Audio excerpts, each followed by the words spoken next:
Letramento diante das problemáticas na prática de ensino em escola de inclusão para surdos.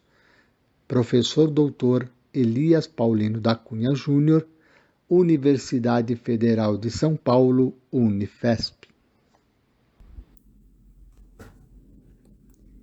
Aluno surdo da experiência de letramento. Essas são duas autoras, né? A Maria de Góes, ela é professora da Unifesp, é metodista lá de Piracicaba, da área de psicologia, e também educadora de surdo. A segunda autora, né, a Dulcélia, ela é professora da Unifesp de Guarulhos. Ela é da área de letras e também pedagoga.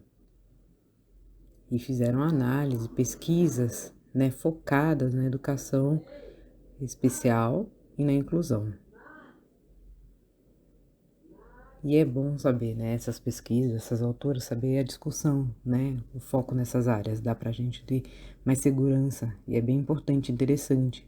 Por isso que eu escolhi essas autoras, pra gente entender esse movimento do texto, né. Por que eu escolhi esses textos, né? Fiquei pensando aí, quando eu li esses textos, pensei bastante e achei bem interessante, né, para mostrar assim as problemáticas da educação, né, na prática da educação. E também, né, para mostrar, para a gente ver como a gente discute, né, esses problemas, quais são os ajustes que podem ser feitos, né. E esse texto discute bastante questões assim, né. Por exemplo, eles focam sobre a parte da inclusão na escola.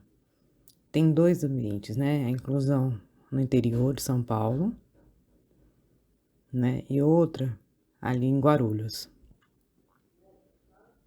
São 2 contextos, né, que foram analisados, né. Como o professor consegue, né, ajudar no letramento, como é que faz isso, né, dentro da sala de aula? Como é que se desenvolve a linguística dentro disso? Né, bem interessante, né. Porque primeiro, qual é o perfil do aluno, né? Quem é este meu aluno? Ele é surdo, é ouvinte? Como que é o processo dele? Como se desenvolve? Como que acontece isso, né? São questões importantes levantadas, né? Nessa diversidade cultural, a diversidade linguística, né? Como também o próprio letramento, a experiência, a prática, como que dá esse material, né? Você não já dá pronto, né? É na relação que se constrói, né? Na relação que constrói o letramento entre o professor e o aluno, entre o aluno surdo e o ouvinte, né? Por isso eu escolhi esses textos, né? Para a gente discutir e refletir sobre isso, né? Como que sente, né? Assim, você lendo, você fica pensando, fica ali se questionando sobre essas questões, né? E refletindo bastante.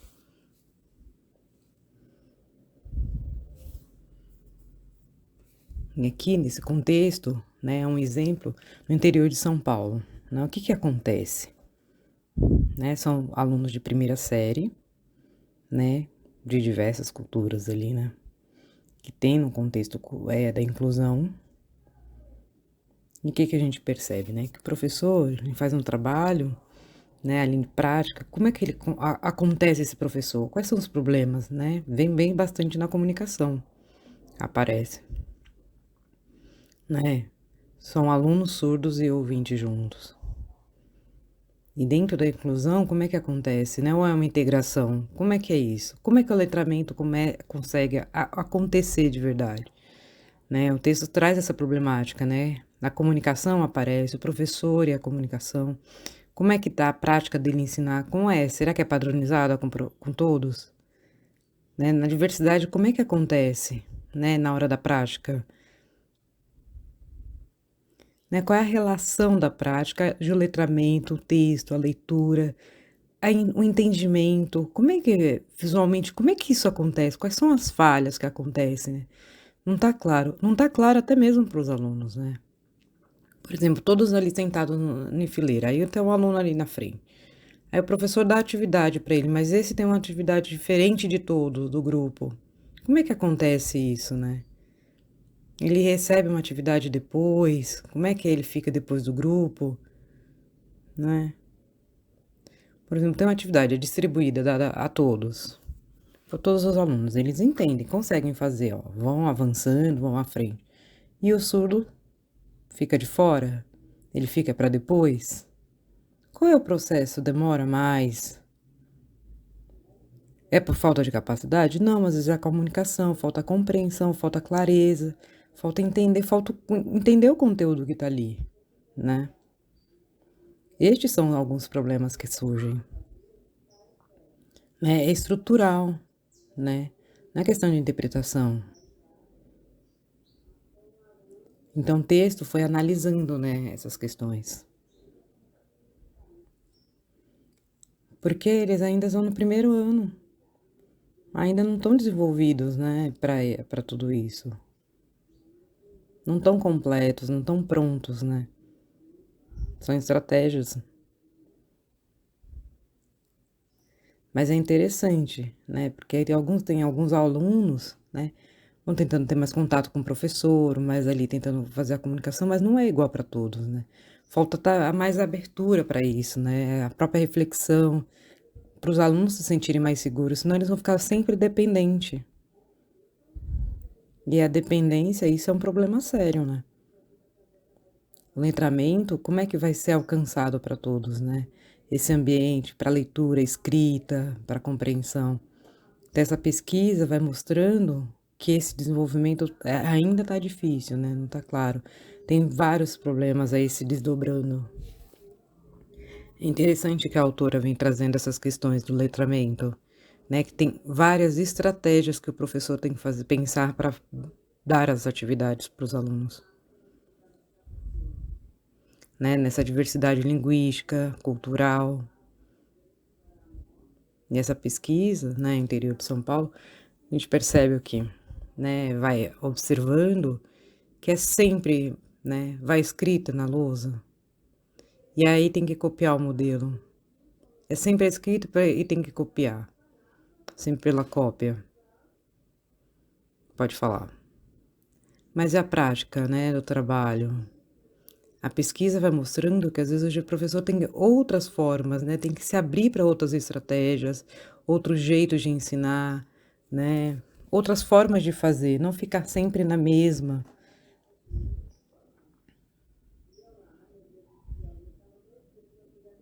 Por exemplo, em alguma atividade, na hora que ele for dar, que ele for focar, por exemplo, numa atividade, ele pode dar uma atividade diferente, uma forma diferente, mais flexível, mais fácil para ele compreender.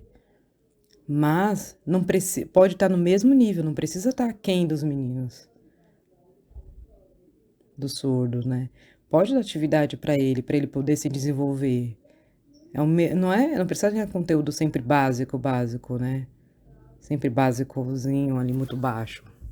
Pode ser o mesmo conteúdo que os outros alunos tenham, da mesma forma que o grupo, né? Só de uma forma diferente para ele poder entender. Às vezes falta jeito, né? E às vezes ele fica incomodado porque às vezes ele não sabe, por exemplo, detalhado. Às vezes como ele vai sempre detalhar isso? Às vezes na hora que ele vai ler, ficar analisando, na hora que faz, como é que eu vou ajustar isso, né? Como é que eu posso fazer? Essa é a reflexão, né?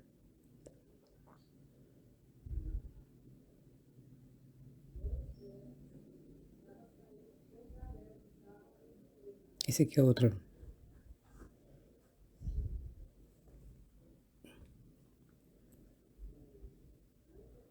Esse aqui é um outro contexto, que é uma outra análise que a autora faz, né? Que ela traz outras questões, outros problemas, né? São questões dos jovens aqui, na questão da linguística, também questão forte da exclusão, né? Linguística.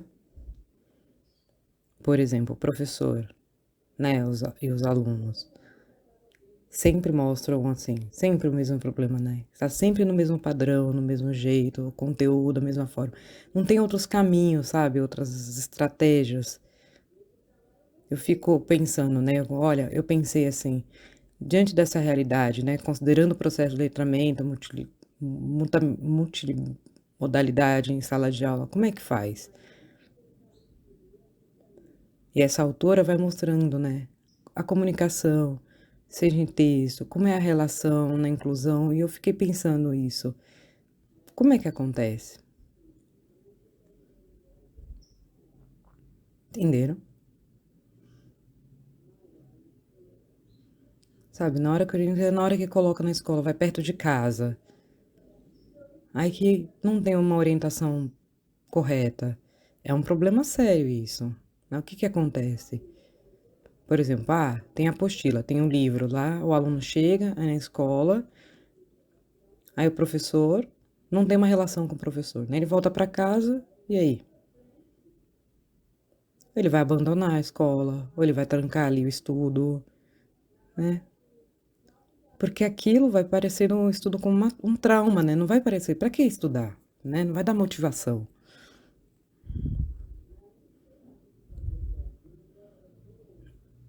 E aqui ela foi falando, começando sobre a questão do intérprete, né? Ok, tem intérprete, mas isso às vezes é um problema, né? Porque eu fico pensando no ensino, né? Na questão do intérprete, ok. Mas e o professor? E essa relação direta entre o professor e aluno? Né? Interessante essa questão.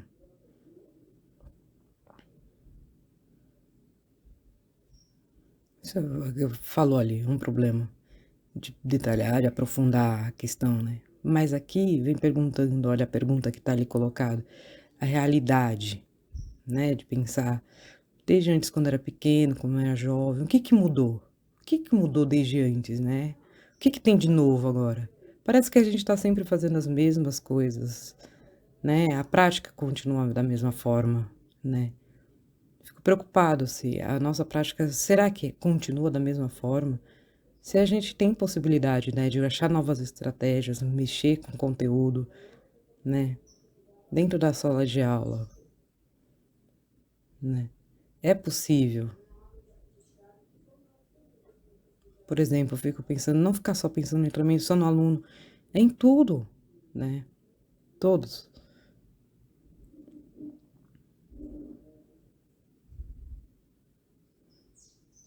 Ó, interessante, você falou, pergunta, sabe, como é o dia, assim, mas o problema ali no Brasil é assim, os projetos sociais da linguística têm que estar mais abertos, mais amplos, né? Por exemplo, dentro aqui, é possível fazer outras coisas, né? Do que outras coisas do país, se trazer, né? A gente precisa estar mais aberto às coisas que tem lá. Por exemplo, eu mesmo fico pensando, se a gente aqui na escola, né, fizesse, abrisse para outros aprendizados, né, que ainda não temos, seria bom trazer de outras coisas que tem lá.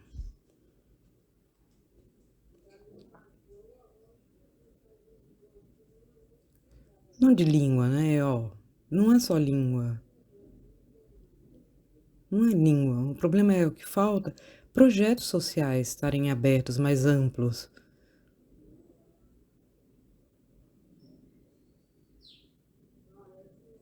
Ó, projetos assim no Brasil que poderia ter, ó, por exemplo, de manhã na escola, né?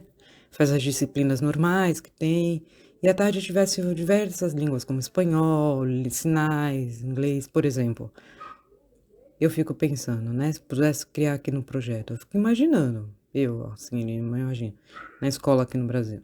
De manhã tem as disciplinas matemática, português, história, geografia, as tradicionais. E à tarde podia ir para ser oficina de línguas, francês, inglês, sinais, latim, espanhol, diversas línguas, né? Em outro horário e que eles fossem obrigados a fazer, mas eles pudessem escolher essa linha. Seria muito melhor, né? Seria uma evolução ótima isso.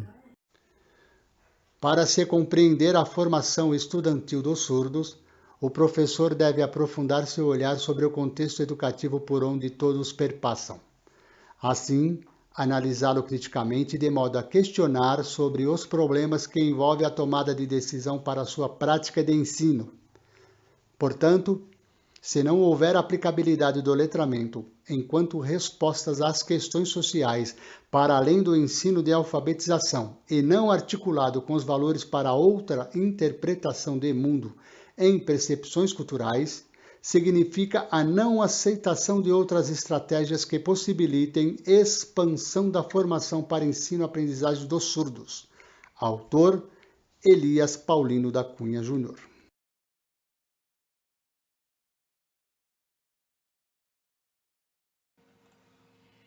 Dê o like e compartilhe.